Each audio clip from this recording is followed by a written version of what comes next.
Good morning, my dear students. Today, we are going to learn a new chapter of social science, that is Advent of Europeans to India.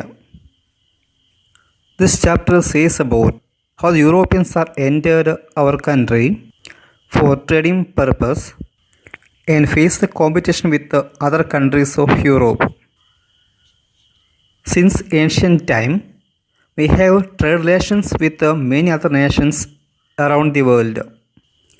From ancient time itself, there was a great demand for Indian spices like pepper, cardamom, ginger, clove, and many other spices in Europe. Arab and Italian merchants carried out the trade between India and Europe during the Middle Ages.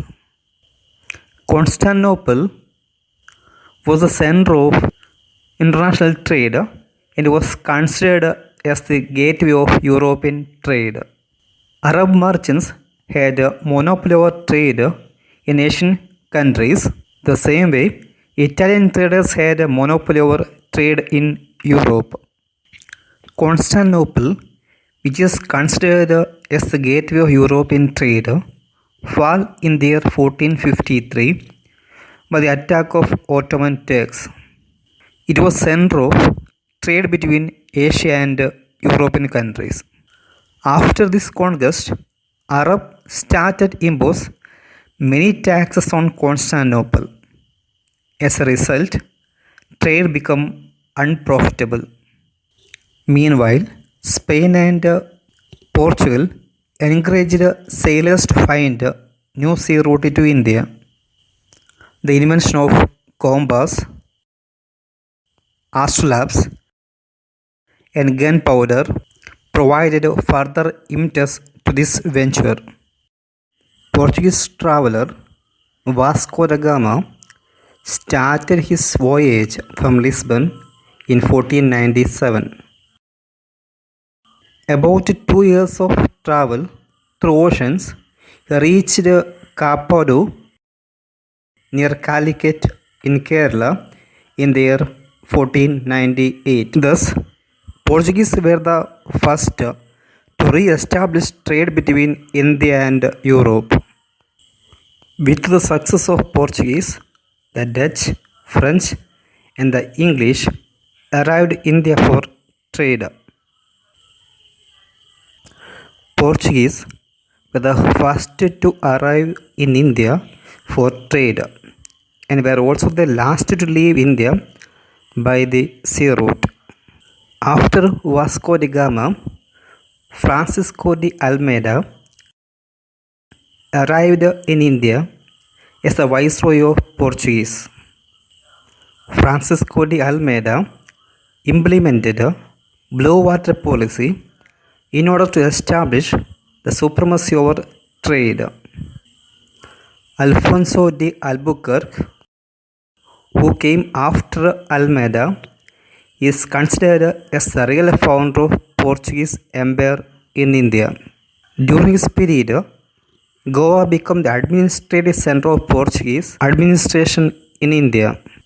After a century, by the arrival of English and French in India, Portuguese declined its power. Dutch are from Netherlands. They established United East India Company in 1602 with the aim of doing business with the eastern countries and came to countries like India, Java, Sumatra, and Indonesia.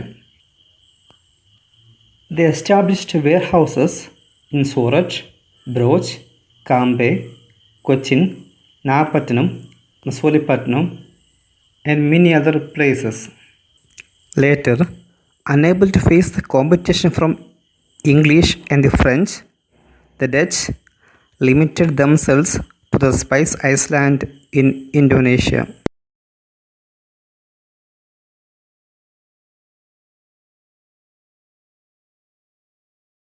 In 1600 AD, Queen Elizabeth issued royal charter to the English East India Company to trade with the eastern countries for 15 years. The Mughal Emperor Jahangir permitted the British to establish warehouses at Surat. Later, Sir Thomas Roe, the royal ambassador from the court of James I, gained permission from Jahangir to establish the factories the other places of Mughal Empire. By this, the English established factories at Agra, Ahmedabad and Bhuj. British established a strong fort at Madras named St. George. By the 17th century, the English had established Bombay, Madras and Calcutta as centers of the presidencies. By the later part of 18th century, the English made Calcutta as their capital city. French East India Company started as a government-owned company in the year 1664. They established their first factory in Surat in the year 1668. Later, they established its factories in Machilipattanam, Chandranagar, Mahe, Karaikal, Kosim Bazar, Balasur. French took Pondicherry as their trading center. Dupleix, who arrived in Pondicherry as the Governor General of French, had the high ambitions of establishing French as the major power in South India. This ambition led to Carnatic wars with the English.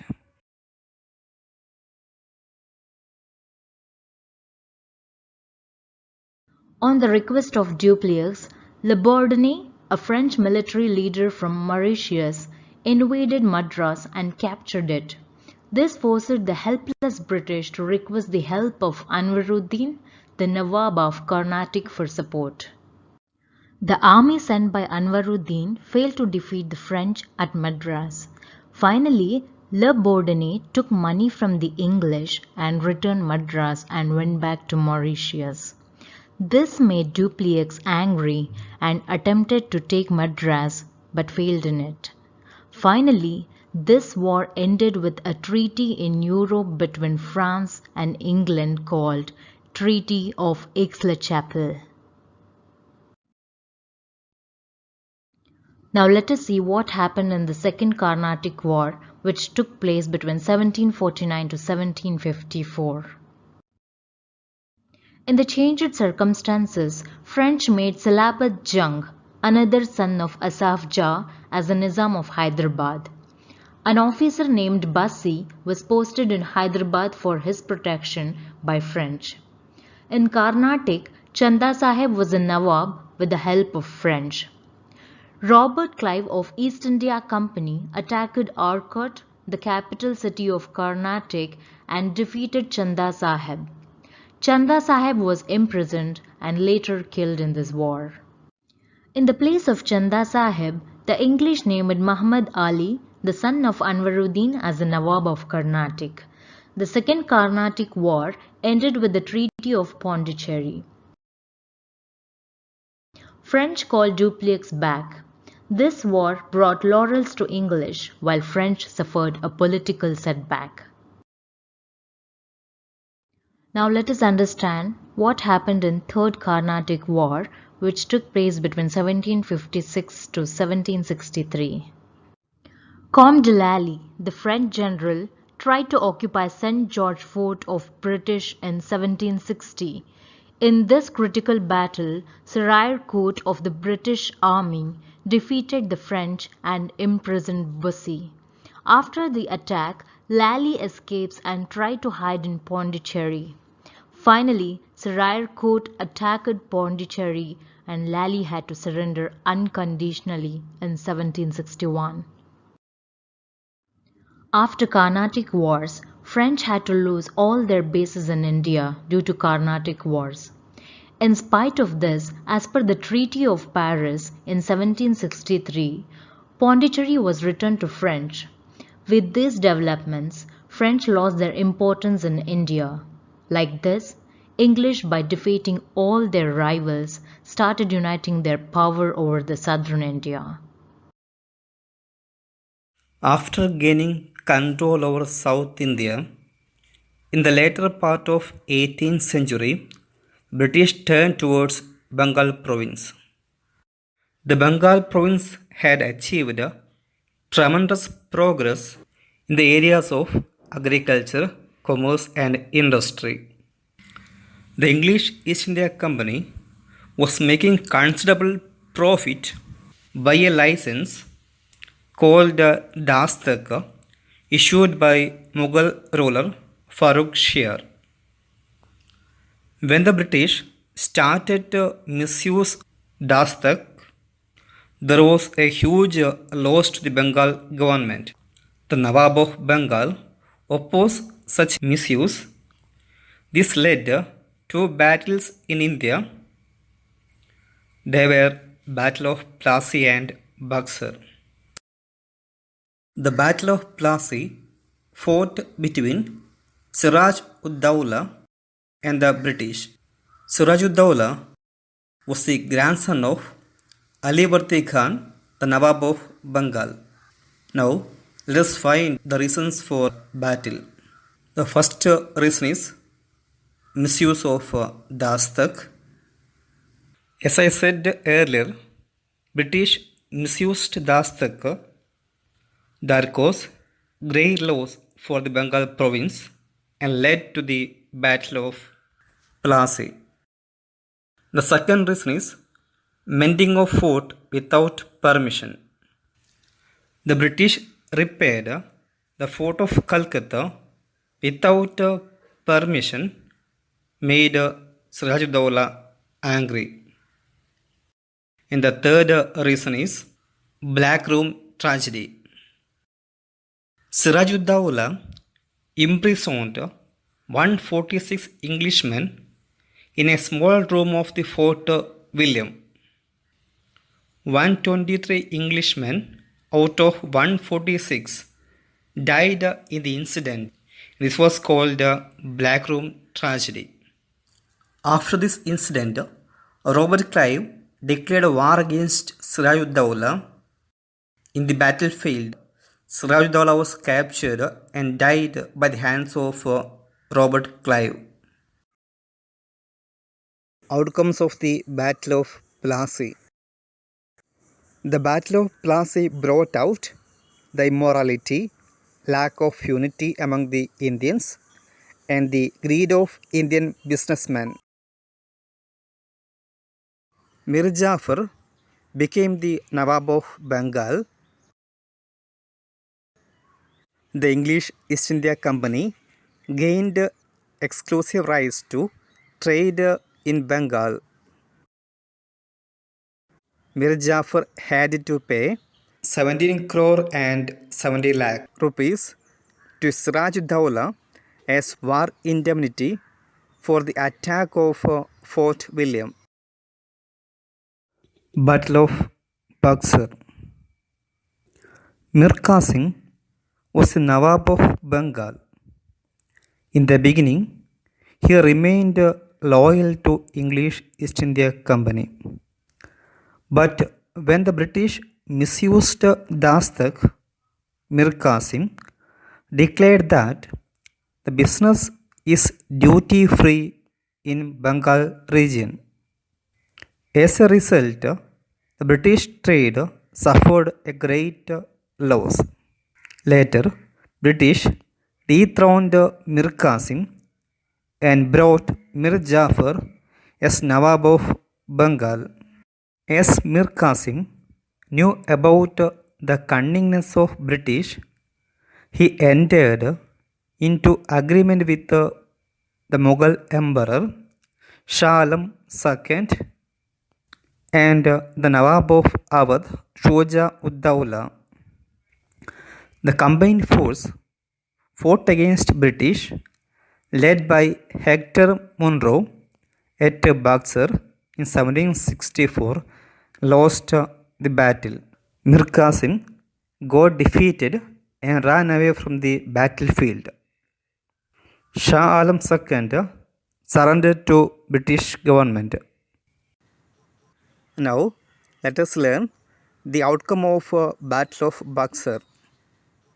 The Mughal Emperor Shah Alam II accorded the Diwani rights over Bengal to the British. Shah Alam II gave away all the rights over Bengal to the British for an annual fee of rupees 26 lakh. The Nawab of Awadh had to pay a fine of rupees 50 lakhs for waging a war against the company. With the death of Mir Jafar, the company paid a pension to his son and took over the entire administration of Bengal. The Battle of Buxar made the British as the real holders of the power over Bengal region. In 1765, Robert Clive brought a dual government concept. As per this concept, the British had the right to collect land taxes, whereas the Nawab had power over administrative issues like justice and others.